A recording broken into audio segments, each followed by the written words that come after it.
एकं नित्यं विमलचलं सर्वधी साक्षिभूतं भावातीतं त्रिगुणरहितं सद्गुरुं तं नमामि। सद्गुरुं तं नमामि। बोलिए श्री सद्गुरुदेव की जय। आप समस्त लोगों को हृदय से प्रणाम। और हमारी आपकी चर्चा चल रही थी आदि शंकराचार्य जी के वेदांत सिद्धांत पर, जिस पे 2 वीडियो बन चुके हैं, और दूसरे में आत्मा में ही परमात्मा है, ये आदि शंकराचार्य जी ने सिद्ध किया, उसकी चर्चा हो रही थी। और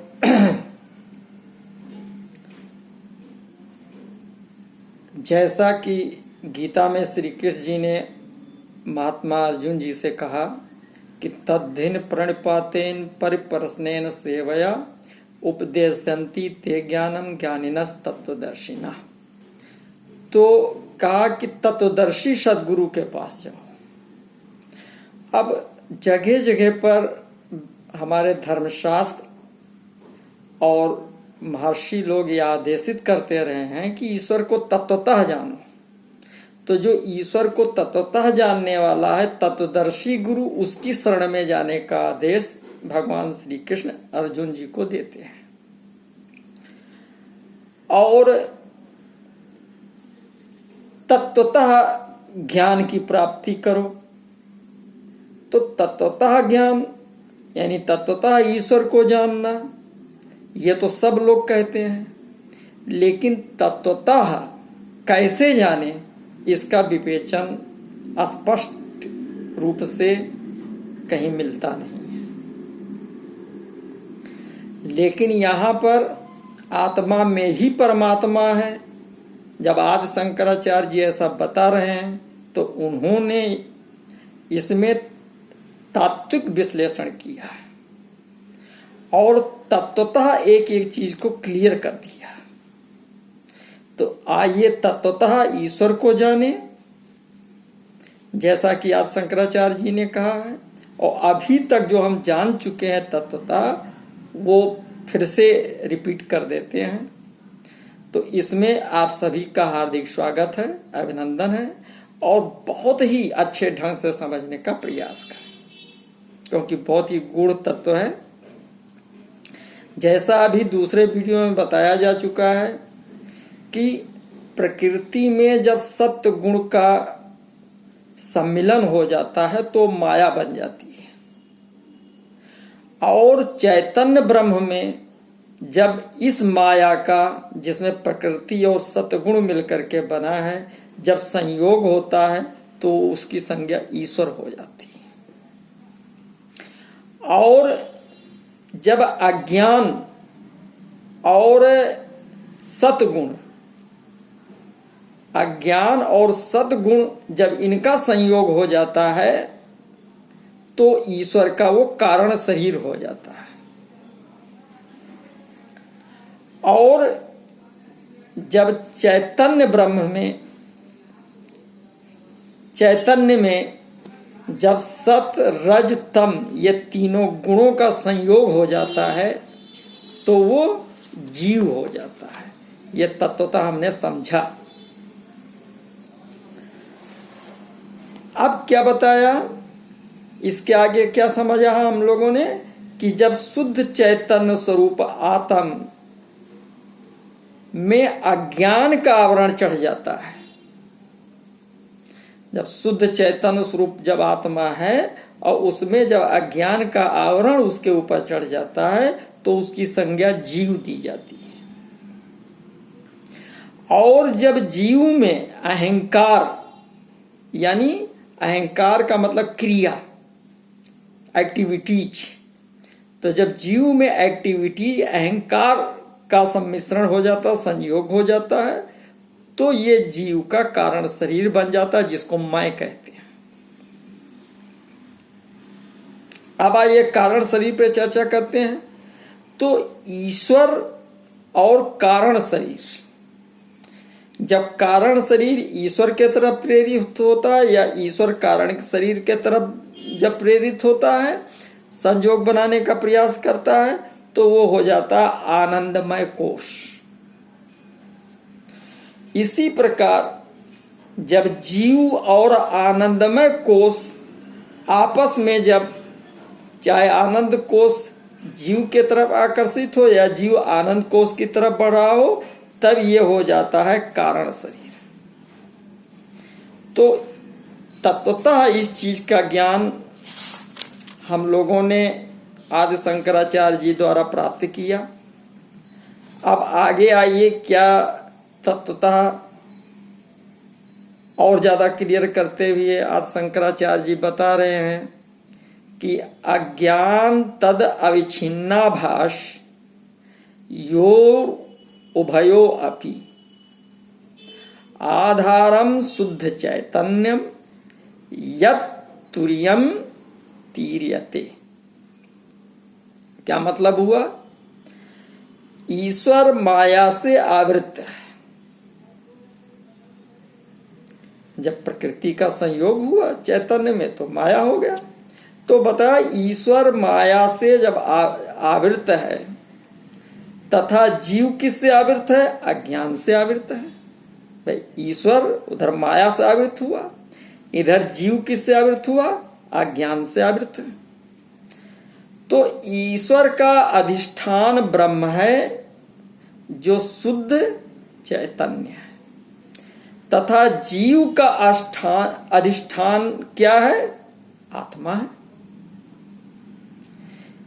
तो जो चैतन्य स्वरूप है, आत्मा भी चैतन्य स्वरूप है, और जो है जो अज्ञान से आवृत्ति ईश्वर और माया से जो आवृत है, तो उसका अधिष्ठान क्या है? ब्रह्म। तो ब्रह्म भी चैतन्य स्वरूप है और आत्मा भी चैतन्य स्वरूप है। ये स्पष्ट हुआ कि जो चैतन्य स्वरूप है, जिसका अधिष्ठान है, ईश्वर का अधिष्ठान क्या है? शुद्ध ब्रह्म, चैतन्य ब्रह्म है। और जीव का अधिष्ठान क्या है? वो आत्मा है। तो ब्रह्म और आत्मा दोनों चैतन्य स्वरूप हैं। ये क्लियर हो गया। ये तात्विक ईश्वर को समझना है। अब ये जो अवस्था है, यही चौथी अवस्था होती है। जब हम ध्यान पे बैठते हैं तो जो चौथी अवस्था बनती है, जैसे कि वर्णन किया गया है कि जो हम इस शरीर में हैं, तो ये स्थूल शरीर है, जागृत अवस्था है। जब हम सो जाते हैं तो वो स्वप्नावस्था हो जाता है, कारण शरीर हो जाता है। ध्यान में बैठते हैं तो तुरीयावस्था बन जाती है, और जब ब्रह्म में मिल जाते हैं, वही है कारण शरीर, और फिर चैतन्य तुरीया चौथी अवस्था हो जाती है। इसके भी आगे अवस्थाएं, जब ध्यान में जितना हम प्रगाढ़ होते जाएंगे तो तुरीया तीत आगे हो जाता है, पांचवी अवस्था। फिर हो जाता तुरीया तीत ताहि के पारा, ये कबीर साहब जी ने उसके आगे बताया है। तो जो जहां तक पहुंचा हुआ, वहां तक का अपना अनुभव, अपना ज्ञान वो बताता है। तो यहां पर चौथी अवस्था तक का ज्ञान आदि शंकराचार्य जी ने क्लियर किया है, तुरीयावस्था तक पहुंचने का। तो जो तुरीयावस्था है इसी को वास्तव में आज शंकराचार्य जी आत्मा कहते हैं कि यही आत्मा।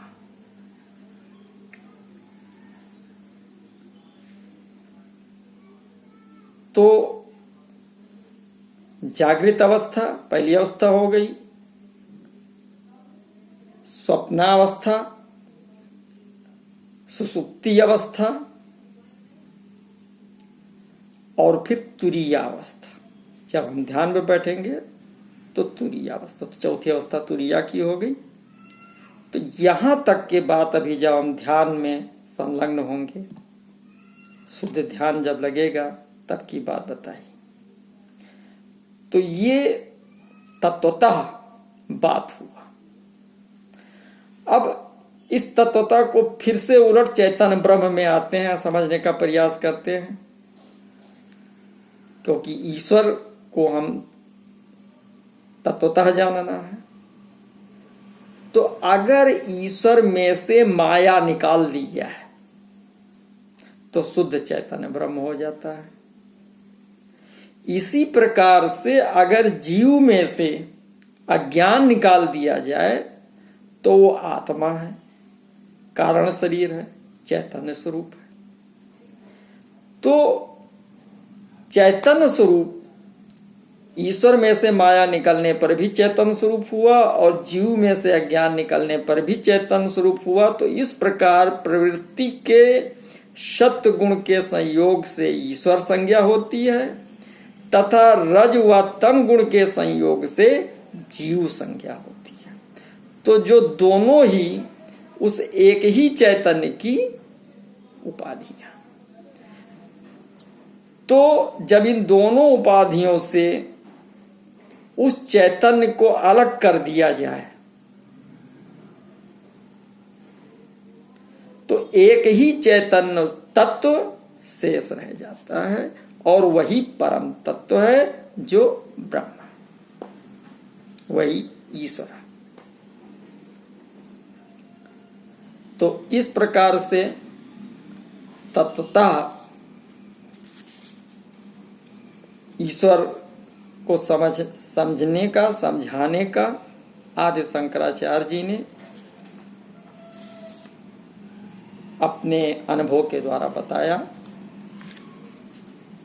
अब आदि शंकराचार्य जी बता रहे हैं कि यह तो ईश्वर हो गया और जीव हो गया। अब ईश्वर और जीव हो जाने के बाद में जो प्रकृति के संयोग से माया बनी थी चैतन्य ब्रह्म में, तो उससे क्या हुआ, जगत की रचना हुई, संसार बना। तो जगत की रचना कैसे हुई, इसको बहुत अच्छे ढंग से विस्तार से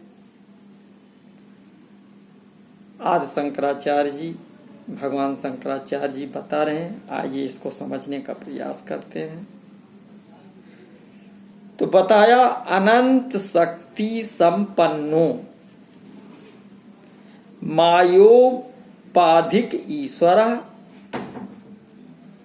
इच्छा मात्रेण सृजति विश्वम इति चा चराचरम। तो वो ईश्वर माया शक्ति से आवृत है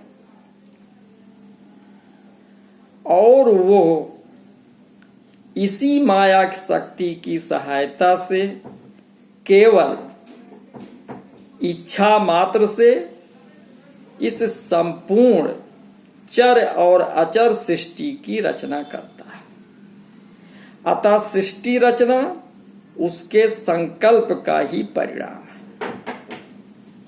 ईश्वर की वो चैतन्य शक्ति अत्यंत शक्ति संपन्न है। सृष्टि में जितनी शक्तियां हैं सब उसी की हैं। एको अहम बहुश्यामी प्रजायते उसी का संकल्प है। सृष्टि का विकास किसी आकस्मिक घटना से नहीं बल्कि क्रम से ही होता है। ईश्वर की ये माया शक्ति त्रिगुणात्मक है। सत्व गुण से ईश्वर होता है तथा तमोगुण से भूत सृष्टि की रचना होती है, क्योंकि तमोगुण जड़ता प्रधान है। कारण में जो गुण होते हैं वे ही कार्य में आते हैं, अतः भूत सृष्टि में जो जड़त्व है उसका कारण ईश्वर की तमोगुण में माया शक्ति ही है।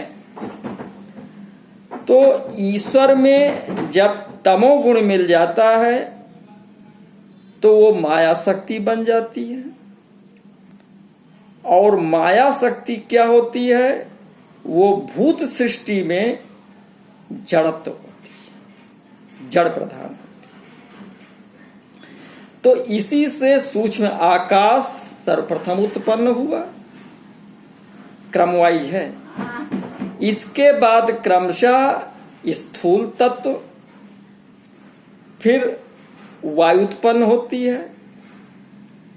आकाश तत्व के बाद में स्थूल तत्व वायु उत्पन्न होती है, और वायु के घर्षण से अग्नि तथा अग्नि से जल और जल से स्थूल पृथ्वी उत्पन्न होती है। तो ये सभी सूक्ष्म भूत हैं अथवा इन भूत पदार्थों की मात्राएं हैं जिनसे स्थूल भूत बनता है। तो एतेभ्यः सूक्ष्म भूतेभ्यः सूक्ष्म देहा भवन्त्यपि स्थूलान्यपि च भूतानि च अन्योन्यांश विमलेनात्। तो इन्हीं 5 सूक्ष्म भूतों से जीव का सूक्ष्म शरीर बनता है तथा इन भूतों के परस्पर अंश मिलने से स्थूल भूतों की रचना होती है जो मनुष्य के भोग का साधन बनते हैं। तो ये अंश किस अनुपात में रहते हैं? इसे पंचीकरण कहते हैं।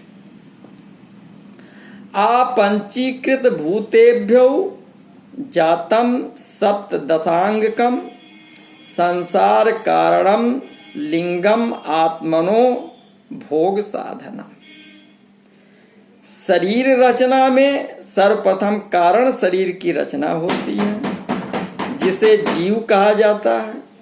इसी कारण शरीर से सूक्ष्म शरीर अर्थात लिंग शरीर बनता है, और ये 5 सूक्ष्म भूत बिना मिले हुए 17 अवयवों में प्रकट होता है, जिनमें 5 ज्ञानेन्द्रिय, 5 प्राण, 5 कर्मेंद्रिय, मन व बुद्धि की रचना होती है।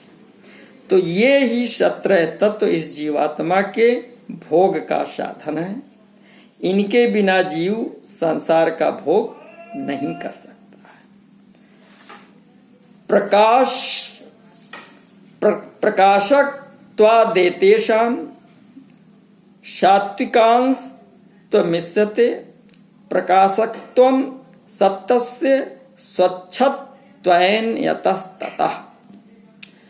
5 भूतों के सात्विक अंश से ही अंतःकरण व ज्ञानेन्द्रियों की रचना होती है।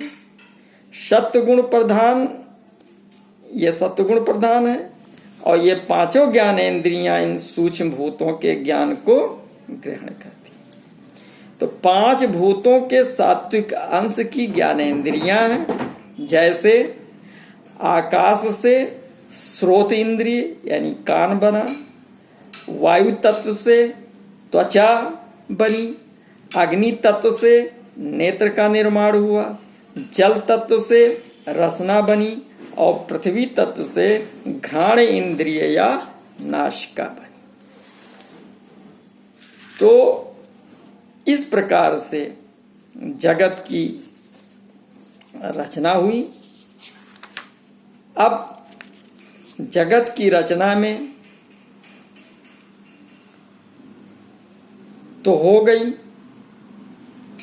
अब जैसा कारण शरीर बताया गया था, तो जगत रचना के बाद में शरीर की आवश्यकता हुई, 84 लाख योनियां बनी। तो उन 84 लाख योनियों में कारण शरीर कैसे बना, इसको आदि शंकराचार्य जी बहुत ही स्पष्ट रूप से और अच्छे ढंग से समझा रहे हैं, बता रहे हैं। तो जिसका अगले वीडियो में ज्ञान प्राप्त किया जाएगा, समझा जाएगा। तब तक के लिए आप सभी को सादर नमस्कार, प्रणाम। इसके साथ ही मैं आप लोगों से निवेदन करना चाह रहा हूं कि कृपया जिन लोगों ने अभी तक सब्सक्राइब नहीं किया है वे कृपया सब्सक्राइब कर लें और सब्सक्राइब करने के बाद में बेल आइकन का बटन दबा दें, फिर लाइक करें, शेयर करें और कमेंट्स करें। तो इन सब के लिए आप सबको बहुत बहुत धन्यवाद, नमस्कार। और किसी को अगर किसी जो है मुझसे बात करने की आवश्यकता नजर आ रही है तो प्लीज मेरा मोबाइल नंबर दिया हुआ है 8052923044। आप कांटेक्ट कर सकते हैं और बात कर सकते हैं। आपके सुझाव सराखों पर। बहुत बहुत धन्यवाद, नमस्कार।